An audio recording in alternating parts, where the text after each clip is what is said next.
In a secluded Taoist temple, Anxia has been raised and trained since he was abandoned as a baby. One day his master asks him to fight every other monk in the temple in order to decide who will leave, since they can't feed everyone anymore. Anxia defeats all his fellow monks with ease, but to his surprise, winning equals leaving because it means he's finally strong enough not to need training anymore. Besides, his master thinks it's time for Anxia to see what the real world is like. When Anxia finally makes it to the city, he's overwhelmed by it and quickly gets in trouble because he doesn't know how to cross the street. By using his martial arts skills, he dodges cars and ends up showing off a little, earning him the admiration of the crowd. One of them even tosses a coin at him, but this isn't enough to buy food, and by the time night falls, Anxia is starving. When he sees Dr. Shui leave a restaurant with a food package, Anxia decides to steal it from him, causing Shui to start chasing him through town on his bicycle. Eventually they arrive at the river, and while Anxia jumps out of the way just in time, Shui falls into the water. Anxia doesn't hesitate to save him, and as thanks, Shui lets him have the food. He also finds Anxia to be amusing and a pure soul, so he decides to take him back to his pharmacy to make him his apprentice. The doctor lives with his wife Mrs. Shui, who doesn't pay much attention to her husband and prefers to hang out with her brother-in-law. At least she doesn't complain about Anxia's presence and also loves it when Anxia entertains the couple with his antics during meals. Dr. Shui sells medicine in his pharmacy but also sees patients, and Anxia learns how to help him with both. His martial arts skills come in handy when it comes to distracting people in pain, especially crying kids. At the end of each day, Dr. Shui pays Anxia for his help, but half of his earnings go into buying love tonic from his brother Daorong, whose business isn't doing very well. One afternoon, Shui learns that Daorong has sold the shop for the value of a precious ring, which makes Shui furious because both their shops had been a family inheritance.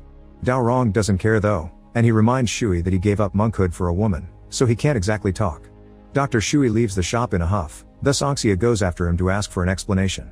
It turns out Dr. Shui used to be a monk at a temple just like Anxia, but one day, he saw an incredibly beautiful woman praying and decided to follow her to make her notice him. Eventually that woman became Mrs. Shui, and the monk left everything to become a doctor and work hard to provide for her. The only reason why Shui would regularly buy the love tonic was to help his brother with his debt, but obviously Daorong doesn't care about hard work. Later in the evening, Anxia hears a weird noise and climbs on a ladder to take a look into Shui's room, only to discover the couple's getting frisky in bed. When they're done, the doctor shares with his wife how worried he's about his brother's future, but he refuses to give him a single coin again. He also promises Mrs. Shui she'll never have to worry about money because he has a bunch of savings hidden on the wall behind the wardrobe. The next day, Anxia goes to get more love tonic for Shui, but when he makes it to the shop, he hears noises that indicate Mrs. Shui is cheating on the doctor with his brother. He doesn't tell the doctor about it, but he does confront Mrs. Shui later, yet Mrs. Shui only tells him to stay out of her business. Sometime later, Daorong cries to Mrs. Shui about his debts and how he thinks about ending things, which convinces Mrs. Shui to help. Daorong also gives her a stronger kind of love tonic for the doctor. When she returns home, Mrs. Shui tries to steal the savings from the wall, but the doctor catches her red-handed. Thinking Anxia told him everything already, Mrs. Shui explains the Daorong situation but also swears it's over now and she won't see him again. Sometime later in the middle of the night, Anxia hears screaming. It's Mrs. Shui, who had the doctor died on her while they tried to get frisky. While saying goodbye to his master, Anxia remembers the doctor promised him he'd never be hungry and accepts the responsibility of taking over the shop. This allows him to find the empty tonic box that makes him suspicious. With the doctor gone, Daorong has no shame and comes to pick up Mrs. Shui in person, and they both ignore Anxia when he reminds them they should respect the traditional 7 days of grieving. Daorong and Mrs. Shui go out on a boat ride, during which Mrs. Shui also finds it strange that Daorong isn't sad. She realizes then that Daorong put poison in the tonic, and this triggers an argument that shakes the boat and causes it to spring a leak. Escape is impossible because they're locked inside, and when they're about to drown, Anxia shows up to save them. However, Anxia is still angry about what they did to the doctor, and just a moment of hesitation is enough for him to miss the boat.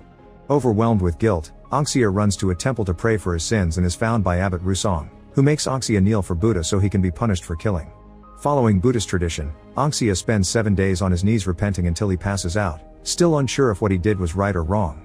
When Anxia returns to the shop, he meets Zhao, who manages to get inside even though there was a lock on the door. He's a martial arts student that can use a special technique capable of destroying things through walls, and he's come to the shop to buy some medicine for his master, who he'll be fighting later.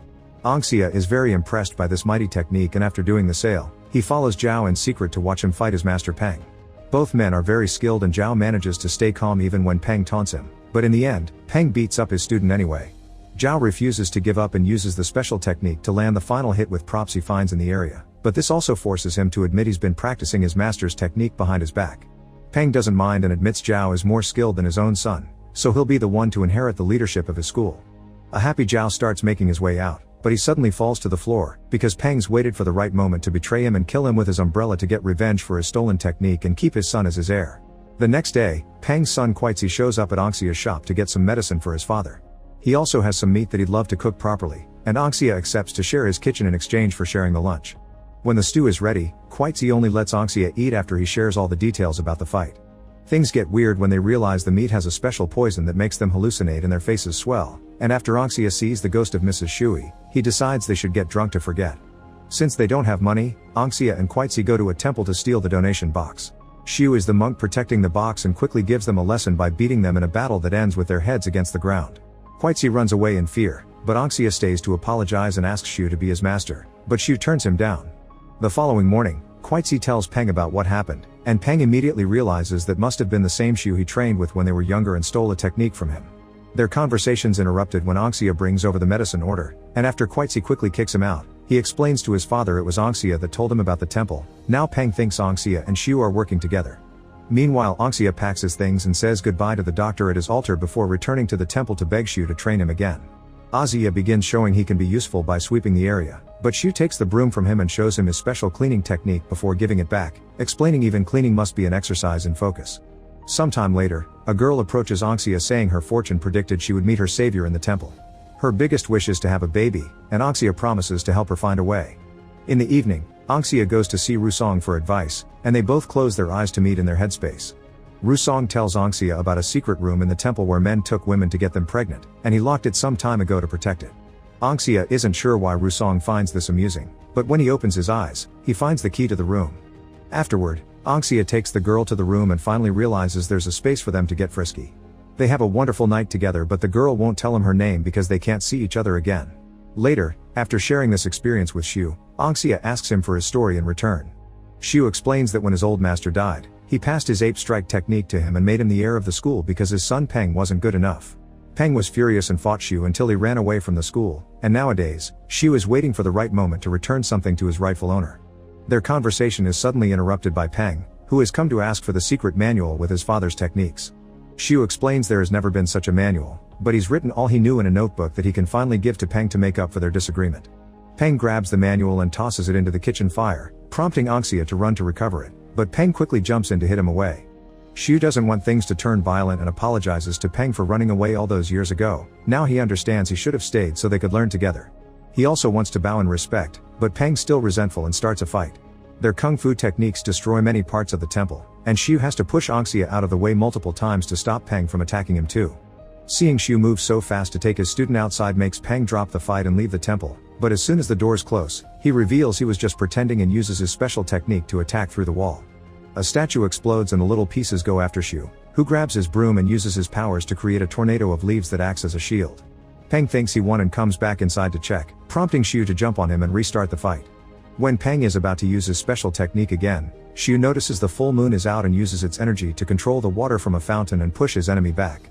Peng's attack isn't completely cancelled though, instead it makes the stream break in two and hit both men at the same time. Peng uses the chance to escape, but he passes out as soon as he makes it home.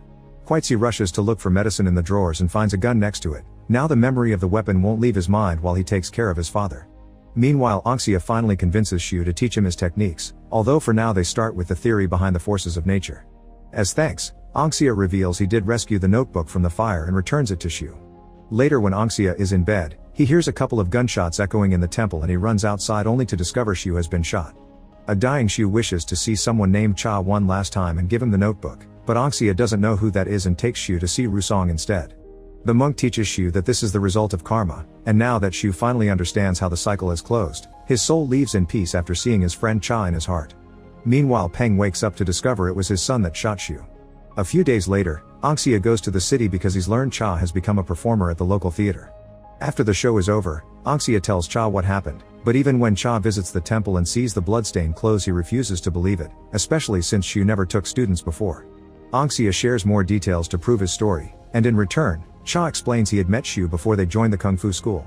The two of them had been in the army together, and back then Cha had been just a performer going through withdrawal.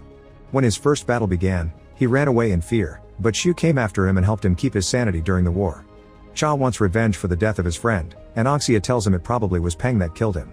Cha still has another show to finish, but he shows up on the stage just to cancel it. This angers Police Commissioner Liren, who had paid extra for good seats for his girlfriend, and now he sends his men to get revenge for this humiliation. It's incredibly easy for Cha to beat up a bunch of cops, and when Liren tries to shoot him, Cha moves fast enough to dodge the bullet and beat him as well. The next day, Liren gets in contact with Peng in order to get revenge together. Liren pretends to arrest Peng and calls Cha to inform him Shu's killer has been caught, so Cha's free to come by tomorrow when they transfer him to prison. Cha accepts, and Peng and Liren get his men ready for a trap. In the evening, Cha and Anxia do a special ritual to bless Cha's spear with Shu's bloodstained shirt. Cha explains that after the two of them trained for years in nature, Shu announced it was time to leave their cave and for Cha to return to the stage because life had to be a balance between nature and enjoyment, and Cha intends to keep on living by those words. The following day, Liren and Quitzi stay in the car with Peng while their men proceed with the ambush, but it's easy for Cha and Anxia to work together and beat them all up in seconds. Then Cha approaches the car and asks Peng for a one-on-one duel, which begins with the two men fighting each other in their mind space. Their skills are pretty close, but Peng cheats and makes one of his men attack Cha while his eyes are closed, wounding his arm. This isn't enough to stop Shu, who jumps extremely high to use the light of the sun for a special attack with his spear that heavily wounds Peng and corners him against a tree. Cha asks if he really killed Peng, and Peng says he did to protect his son. Suddenly Quitzi shows up with the gun and confesses it was him, causing Anxia to hit him a few times and take the weapon from him, thinking about shooting. Quitzi points out that Shu had seen him yet never said his name, which proves he wanted to end this cycle of revenge. These words inspire Peng to grab Cha's spear and end things, offering his life in exchange for his son so that the new generation can start over without hate in their pasts. At that moment, Liren shoots Cha in the leg before driving away, prompting Anxia and Quitzi to go after him. Anxia fails to stop the car with his jumps, but when Liren makes a bad turn, he finds Cha with his spear, which he uses to send the car into the water and make it explode. Afterward, Anxia returns with Shu to the mountains, where he finishes his training, thanks to finally having experienced both good and evil in his life. Make sure to subscribe and turn on notifications so you can watch more videos like this. Thanks for watching.